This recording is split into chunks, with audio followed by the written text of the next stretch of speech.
Hello, and welcome to Revelations and Grace. I'm John Paul, and today we're continuing our series on the end time. In previous videos, we discussed how Jesus made a promise to return in his generation. And in the most recent video, we discussed how that promise was fulfilled in the first century, that in 66 AD, angelic armies and flaming chariots were seen coming on the clouds, and noted by several historians. And that is exciting news. But it has powerful implications for how we interpret the rest of the Bible. Because Jesus promised that when he came, he wouldn't just come on the clouds, but that he would resurrect and judge the living and the dead. Well, in this next few videos, we're going to be discussing how that could have been fulfilled in the first century. But in order to understand that, we first need to understand what was the resurrection of the dead and how would we know if it has been fulfilled. Well, Christians living today rightfully believe that when we die, we go to heaven. That when you've accepted the forgiveness that Christ offers, you go on to heavenly bliss with God in heaven. And that is a correct belief. However, it wasn't always the case. We go to heaven today because we're judged instantly at the moment of our deaths. We instantly face the judgment, and God determines us as worthy of heaven, or if we've rejected his forgiveness, we end up in the lake of fire. But in past centuries, the Old Covenant saints didn't immediately go to heaven or the lake of fire because their judgment was delayed. Instead, they waited in a temporary holding place that in Hebrews is known as Sheol and in Greek is known as Hades. In this place, it's described as a state of sleep and a state of unconsciousness. And sometimes it's pictured as a gloomy place. It's sometimes referred to as the pit or the grave. Well, God didn't want humanity to have to wait in Sheol or Hades. This was the curse that Adam brought upon humanity when he ate from the tree of the knowledge of good and evil. And we'll look at some verses for all of these facts in a little bit. But from that time onward, all mankind would sleep in Hades and would not enter paradise to be with God until the resurrection, and that curse would only be broken by the resurrection of the dead. So let's look at some of the scriptures supporting some of these claims. You may be surprised to find that throughout the Bible, we see evidence that the Old Covenant saints didn't go to heaven. In fact, in John 3:13, Jesus tells Nicodemus, "No one has ascended into heaven, but he who descended out of heaven, the Son of Man who is in heaven." So Jesus told Nicodemus, no one has yet gone to heaven. In Acts 2, verses 29 through 34, Peter tells us that David both died and was buried. And he quotes in verse 34, he did not ascend into the heavens. So David didn't go to heaven. That might surprise you because we might have assumed King David was already in heaven. Hebrews 11 talks about how Abraham didn't receive the land of promise, the ultimate land of promise, which was actually a heavenly city. In verse 10, it says, "For he looked for the city which has the foundations, whose builder and maker is God." And it shows us again in verse 16 that he and the other martyrs, or other saints, that they desired a better country, a heavenly one, and God was preparing a city for them. And at the end of Hebrews 11, even though they had given good testimony for their faith, they didn't receive that promise because God was waiting to fulfill that promise until the time that the first century saints would be included with them, so that all together they would enter into this heavenly realm. So even though we go to heaven today, the saints in the Old Covenant weren't allowed into heaven right away. Instead, they waited again in this place called Sheol or Hades. And those are two different words for the same place. And we know this because in Psalm 16:10, David makes a prophecy concerning the Messiah, concerning Jesus, that his soul wouldn't decay in Sheol. Well, later in Acts 2, the same verse we quoted earlier, Peter he quotes this same prophecy, but he uses the word Hades instead of Sheol. So he referred to it as the same place. It's just two different languages describing the same place in their own language. This curse was brought upon humanity when Adam ate the forbidden fruit. If you recall, when Adam when God warned Adam not to eat the fruit, he said, "In the day you eat of the tree of the knowledge of good and evil, you will surely die." Or some translations say, "In dying you will die." And this was a picture of of him going to Hades or Sheol, instead of back to heaven with God. And after he ate the fruit, God reminded him of the warning. He said, "By the sweat of your face you will eat of bread until you return to the ground, for you are taken out of it, for you are dust, and you shall return to dust."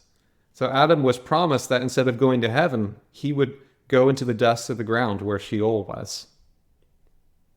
Now God also bans him from paradise. If you recall, God set an angel in the garden to prevent him from eating from the tree of life. So he wasn't allowed back into that Garden of Eden. Well, we learned that paradise or that garden was actually the third heaven. We see this in 2 Corinthians 12, verses 2 through 4. Paul talks about, he could have been describing himself, but he describes a man who was caught up to the third heaven and saw things that no one is permitted to discuss. And he also describes this third heaven as the place called paradise. And Revelation 2:7 talks about how the tree of life is in paradise. And we find out in Revelation 22, verses 1 through 3, that the tree of life is located in heaven, where God's throne is. So this shows us that Adam was banished from entering heaven, where paradise was and the tree of life was. Instead, he would wait in Sheol. And he brought this curse on all of humanity. Well, what did Sheol look like? What did Hades look like? In poetry and in some of the Greek mythology, it's sometimes pictured as like a dark, murky underworld, something kind of like this. But I doubt it was actually that way. In fact, throughout the Bible, it's described as a place of sleep. And I jumped ahead of myself. We'll read some of those passages in a minute. But first, I want to demonstrate that saints and sinners alike would go to this place called Sheol. In Genesis 37:35, you recall that Jacob is mourning for his son, Joseph, when he was killed by his brothers or sent into slavery. And he says that he would go down to Sheol with his son. So Jacob expected to go to Sheol. Psalm 9:17 includes David warning that the wicked will be brought down to Sheol. He says the same thing in Psalm 31:17, that the wicked will be disappointed and they will be silent in Sheol.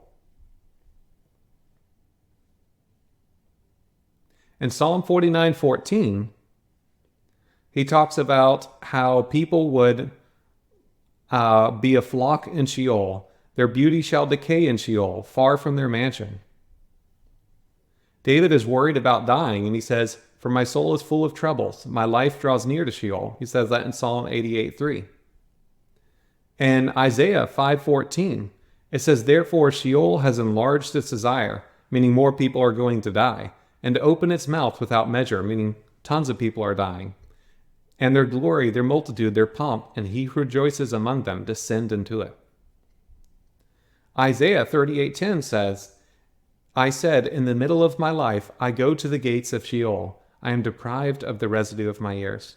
So if you recall in these verses, both the wicked and righteous people would go down to the same place, to this place called Sheol, or in Greek, Hades. And it was described as a place where the dead slept. We'll see countless verses for these.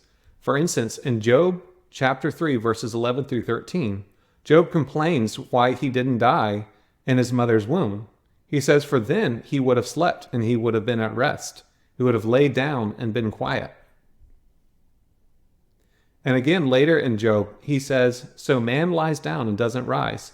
Until the heavens are no more, they will not awake, nor be roused out of their sleep." Psalm 13:3, David is calling on God for help. "Give light to my eyes, lest I sleep in death." This idea of sleeping. When Lazarus died, Jesus told the disciples that Lazarus had fallen asleep. But the disciples misunderstood him. They thought he meant he was saying that he is actually sleeping, like in a bed or something. But Jesus wasn't describing that. He was speaking about Lazarus's death. So sleeping was another term for talking about waiting in Hades, waiting for the resurrection. It also says in Acts 13:36 that David fell asleep and was laid with his fathers and saw decay. So David went to sleep in Sheol. And in 1 Corinthians 11:30, Paul talks about how many of the Christians were weak and sickly and not a few sleep. So over and over you see this idea that in the resurrection, or that before the resurrection, the dead were sleeping in Hades. Well, just like in sleep, we are unconscious and not aware of the passing of time. The Bible frequently describes Sheol or Hades in a similar way, as a place of unconsciousness. For instance, in Psalm 6:5, David says that in Sheol, there is no memory of God. He says in Sheol, he cannot be satisfied, and he shall not see God's face in righteousness. In Psalm 39, he says that the dust cannot praise God. And if he goes down to the pit, how will he declare God's truth? So the pit, or it's another word for Sheol, was a place where David couldn't declare God's truth. The wicked would be silent in Sheol, so there was no speaking in Sheol. God's loving kindness is not declared in the grave. His faithfulness in destruction. So, there was no talking about God in the grave.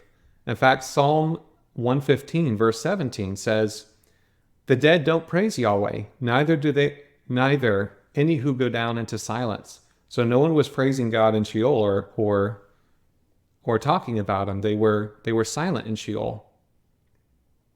In Psalm 146:4, David talks about how a man's spirit departs and he returns to the earth, and that in that very day his thoughts perish. So there's no thoughts in Sheol. And Ecclesiastes 9, verses 5 through 10 is the clearest example of the unconsciousness in the realm of Sheol. He writes, starting in verse 5, "For the living know that they will die, but the dead don't know anything.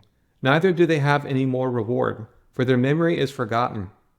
Also their love, their hatred, their envy has perished long ago. Neither do they have any longer a portion forever in anything that is done under the sun." Further down in verse 10, he says, "Whatever your hand finds to do, do it with your might. For there is no work, nor plan, nor knowledge, nor wisdom in Sheol where you are going." So in Sheol, there wasn't going to be a plan, there wasn't going to be knowledge, there wasn't going to be wisdom, there wasn't going to be any work. It was a place of unconsciousness. And this idea is again repeated in Isaiah 38. "For Sheol can't praise you, death can't celebrate you. Those who go down to the pit can't hope for your truth. The living he shall praise you, as I do today.